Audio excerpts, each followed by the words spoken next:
নমস্কার বন্ধুরা, আশা কিচেন অফিসিয়ালে তোমাদের সবাইকে স্বাগত।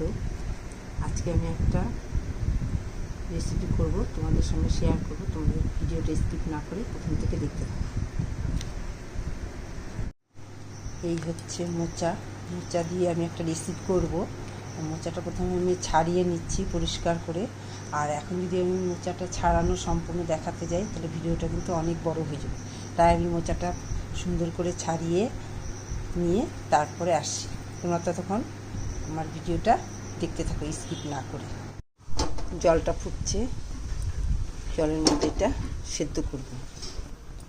মোচার নরম অংশটা উপরেরটা নিয়ে নিয়েছি, এখন এই ছোট অংশটা এটা আমি এখন জলে সেদ্ধ হয়ে গেছে। এই শক্ত এটা বেশ কিছুটা ছাড়িয়ে ভিতরের অংশটা বের করে নিচ্ছি। এখন গরম, ঠান্ডা করে ভিতরের এই অংশটা বের করে নিচ্ছি।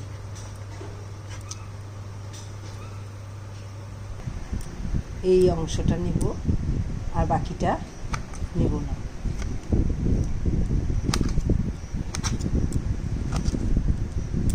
ঠান্ডা হতে তেল দিচ্ছি, একটু তেলে ভেজে নিলেই ভালো হয়।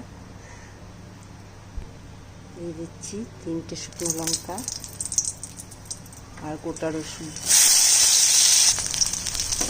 দিয়ে দিচ্ছি 5টা কাঁচা লঙ্কা। হাতিয়ে দিলাম, না হলে কিছু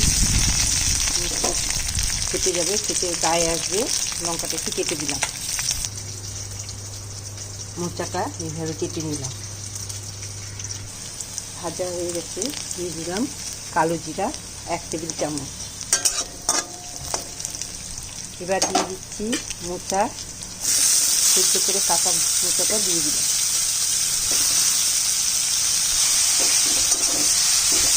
ভালো করে লাল করে ভেজে নিচ্ছি।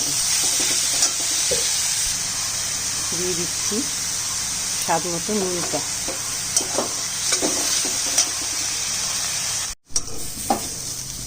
ভাজা হয়ে গেছে, নামিয়ে নিচ্ছি।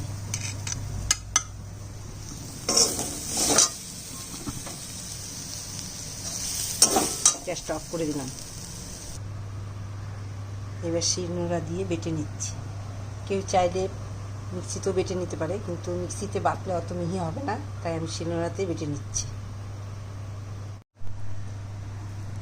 বাটা কমপ্লিট হয়ে গেছে। বাটা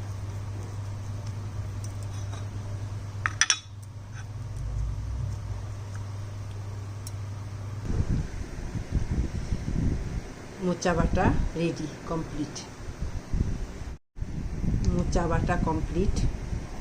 এইভাবে মোচা বেটে খেতে কিন্তু খুব ভালো হয়। তোমরা খেয়ে টেস্ট করে দেখতে পারো। আর আমার রান্নাটা যদি তোমাদের ভালো লাগে তো অবশ্যই একটা লাইক, শেয়ার, কমেন্ট করে পাশে থেকো।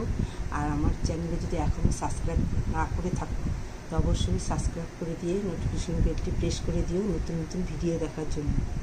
তো আজকের মতো টাটা, আবার একটা নতুন রেসিপি নিয়ে আসবো।